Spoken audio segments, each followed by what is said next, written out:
What's going on, friends? Harley-Davidson will never again build an infinitely reliable engine. Harley-Davidson built a couple of these in the company's existence and even in the more modern era. But guys, I'm here to tell you, those days are not coming back with Harley-Davidson. Harley-Davidson had two engines that were just damn near indestructible, and that was the Big Twin Evo and the Sportster Evolution engine. And I can guarantee you, Harley-Davidson is never going to build engines like that just for a couple of reasons, even aside from the fact that everything today is build more of it, build it faster, and build it cheaper. And not to mention, engines like that overall are great for the consumer, but they are absolutely horrible for business. Guys, please don't forget, if you enjoyed today's video, don't forget to hit that like button and consider subscribing to the channel if you haven't done so already. Don't get me wrong, Harley-Davidson made a lot of money on the Evolution engine series. Not only that, they garnered a huge following because of the reliability and the simplicity and the way it was just easy for anybody, really, with any mechanical knowledge to work on those motors. But at the same time, Harley-Davidson left a lot of money on the table. Now, part of this is what led to Harley-Davidson getting away from the hand-assembled crankshafts, the gear-driven guts of these motors, everything that made these engines work in their simplicity. It also took time, effort, and attention to detail to really build these motors and set them up correctly before they left the factory. That doesn't really line up with what the way the business works today, as I mentioned, of building it more of them, building them cheaper and building them faster, and maximizing profit while doing all of the above. Because let's face it, these engines that stood the test of time and ran forever did make a lot of power, but the big thing about those motors when they were assembled, they required human hands. They required skill. They required a human to pay attention to details. These are just things that robots cannot accomplish. Now, obviously, Harley-Davidson these days has become a prime example of build it faster, build it cheaper, and sell the hell out of it at a super high price. Harley-Davidson is very, very good at that, and Harley-Davidson made some huge investments in their factories, moving away from human hands and getting more into robotics and all kinds of different assembly parts like that.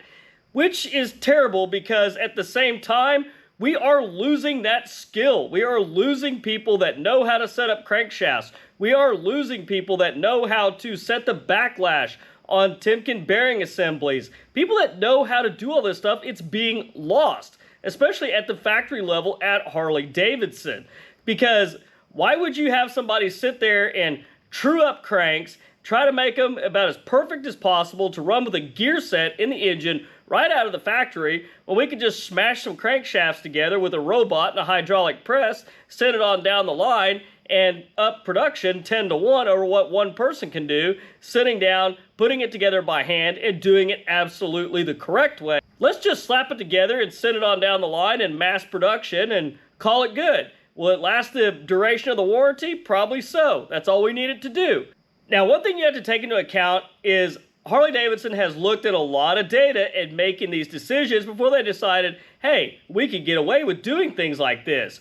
Because the average person that buys a Harley-Davidson motorcycle, how many years do they ride it, how long do they keep it, and how many miles is on it when they trade it in by the time it gets to the second, third, fourth, or fifth person down the line. Beyond that, Harley-Davidson really doesn't care.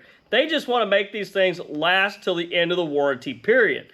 Now, what's kind of scary to think is you take a Milwaukee 8 apart that's got 80,000 miles on it, you're going to see a lot of things that you wouldn't normally see when it came to an Evolution engine with a actually hand-assembled crank.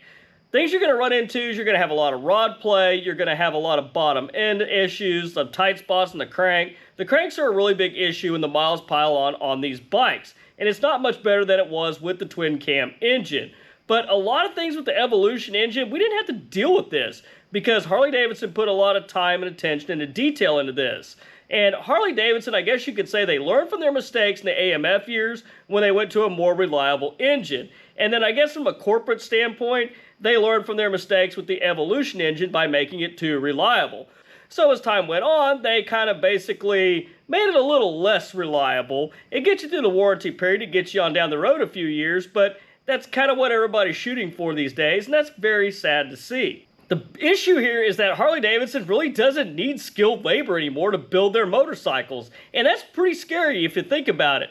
They just need somebody that can sit there, push a button, mash a crank together, and send it on down the line. They're no longer building motorcycles. They're basically assembling them. That's really all they're doing these days. There's really not a whole lot of skill involved in it other than some basic mechanical knowledge. You can take just about anybody in there and show them the ropes, and they'll get the hang of it eventually. It's not like something that they have to craft anymore. They're basically machine operators these days, let alone actually putting hands on the parts themselves other than to load them and unload them from the machine. And the sad part is that Harley-Davidson not only lost the skilled labor in their own factories that went into their motorcycles and into their motors that went out to us as the consumer, they also lost it for anybody that may have come into the factory or anybody that left the factory and went out to the shops or the dealerships out there, who knows, anywhere in the world.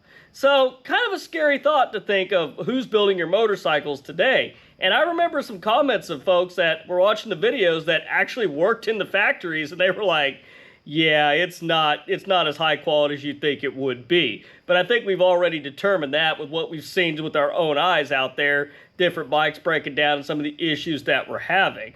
Harley-Davidson does not want you to work on your own motorcycle anymore. They want you to bring it to the dealer. They want to keep people basically flowing at the parts counter and the service counter and keep that money turning, because if Harley-Davidson's selling parts, the dealer's making money, they're making money. If service is operating, people are bringing their bikes in, obviously they're ordering parts from Harley-Davidson and putting in the motorcycle, so they're making money again there. They basically built them too reliable, and they don't want those days of being able to swap parts back and forth from several different years and you not having to visit a Harley-Davidson dealer or buy some OEM parts. Those days are pretty much over, but at the end of the day, just think about who's building these new Harley-Davidsons. It's not really skilled labor anymore, it's really coming down to just machine operators. Now, when it comes to today's later models, I would say skilled human hands did a lot better job than the machine operators that we have today. No fault on the machine operators, they could probably become skilled too, but Harley-Davidson's not going to give an opportunity to do that with the way they do things today with their processes and practices in the factory. So guys, I want your thoughts and opinions. Do you think Harley-Davidson could ever get back to the way that they used to build motorcycles? Do you think they could get back to putting Timken bearings in? Do you think they could get back to the multi-piece crank setup where they're bolted together and trued in the factory? Maybe if they did that, just my opinion here, maybe they might be actually worth the money that they're asking for these days, just outside of the pretty paint and all the shiny on the outside. But guys, let me know your opinion down in the comments. But anyhow, guys, that's all I've got for you this week. If you guys enjoyed the video, please don't forget to hit that like button and consider subscribing to the channel if you haven't done so already. But till next week, you stay safe on the streets, ride smart, dodge those cars. I'll catch you guys back here next week with a brand new video. Thanks for watching.